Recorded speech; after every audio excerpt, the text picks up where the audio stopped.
Let's go to our next story. You know, the police in Lagos have arrested a serial rapist, underline that, who also doubles as an armed robber. The suspect, Adedayo Ben Adegbola, who is a commercial taxi driver and whose image had recently gone viral on social media, is linked to multiple reports of rape and assault on female passengers. He was apprehended on Friday, October 31st. The police command spokesman, Superintendent of Police Abimbola Adebisi, revealed that the suspect was nabbed following an intensive and discreet investigation carried out by men of the CID, Panti, Yaba. It tells me, Asukwa, that the police can be proactive if it is determined to do so. Exactly. Yeah. You know, so, and there are so many people who have this mental disorder. Oh, yeah. Yeah. Because I call it mental disorder. Yeah. A pedophile is mental disorder. Mm. There's currently a campaign on Ochonya. I don't know if you know that was raped to death. You know that she had VVF and then she died. Ah.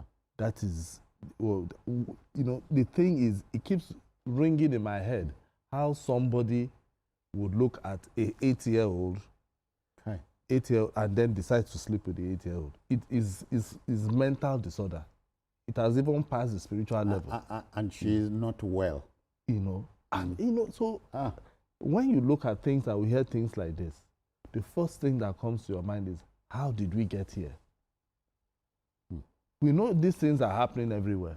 And so we talked earlier on about substance and drug abuse. Exactly, because you never can first tell. It starts with a plan. Yeah. The person will plan, is driving, he knows what to do. Yeah, so it's like he already plans himself on what he wants to do. You remember the bus driver and a lady? Exactly, BLT. That case is still on. Yeah. You know, that case is still on. So it's good that the police, you know, they are doing their job, following up discreetly and to see how they arrested the suspect. He's still a suspect.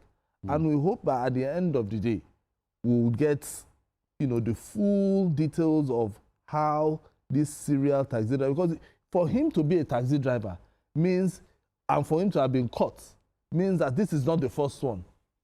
I'm very sure this is the vehicle. That is the vehicle of the suspect. Yes, of the suspect. So the thing is, so this might likely the viewer is warned. Be on the lookout for this. This might likely not be the only person. Oh yeah. You know, because the thing is, it comes, it will take you there. It might not even take a man.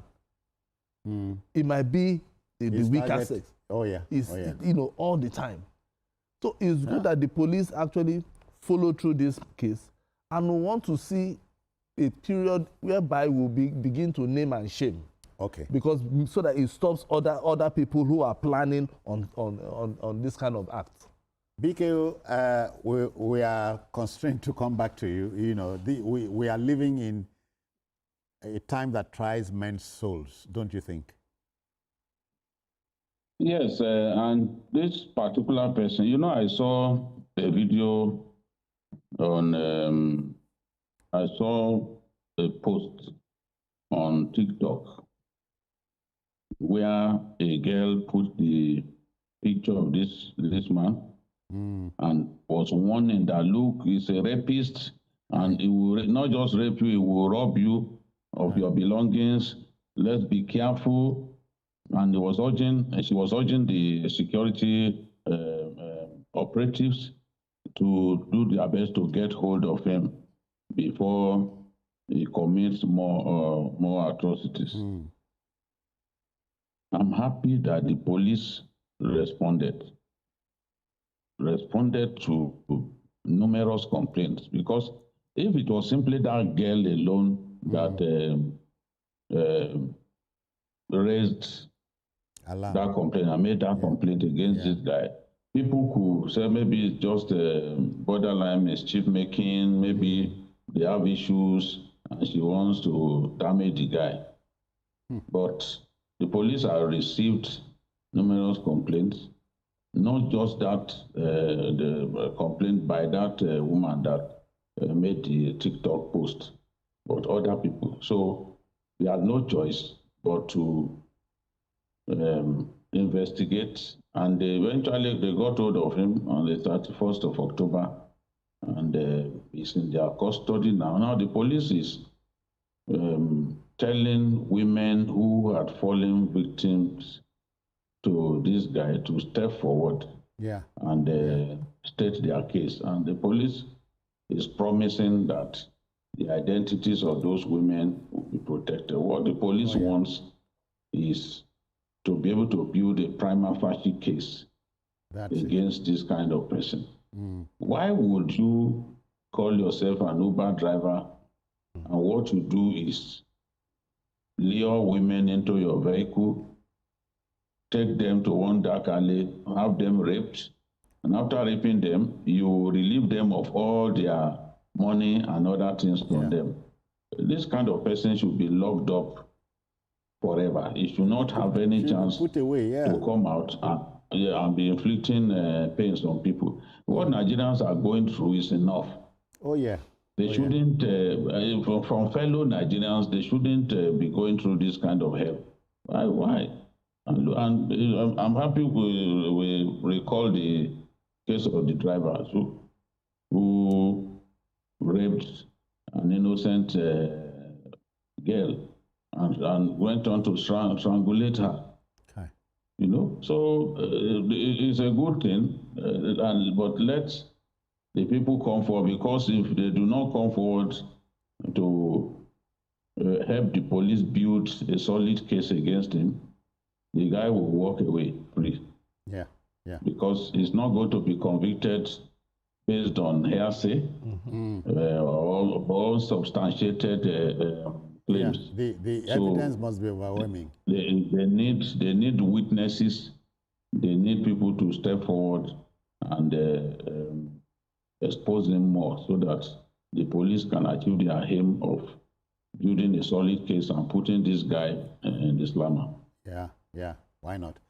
Asuko, you know, as I said, the police, if they want to work, it will work. So far, I think the police, they've been doing a lot of work, you know, but they will just do it underground, and at the end of the day, the result is always there to, you know, to show. With this one, this is one of the cases, you know.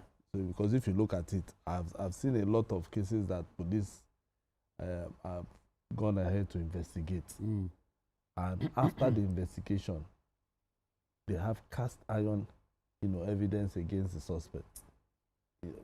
So many like that, and that is if they want to work. I'm saying if they want to work.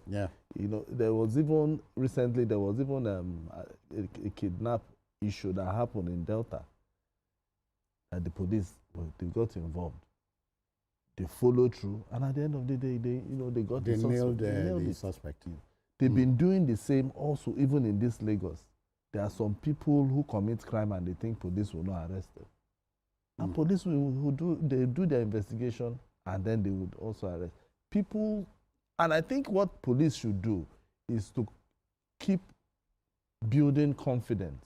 Let Nigerians trust them, you know, with information.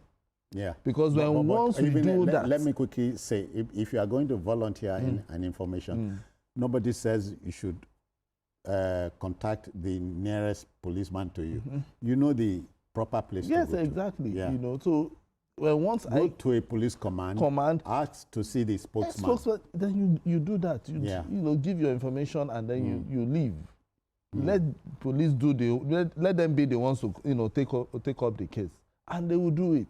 If they don't do it, that is when you now know. But I feel that this period, anytime most people who have gone and they notice something, they go to the police, and at the end of the day, the police, you know, come out with results. Okay then. Okay. Let the debate continue about this subject wherever you might be. Okay then, to our next story.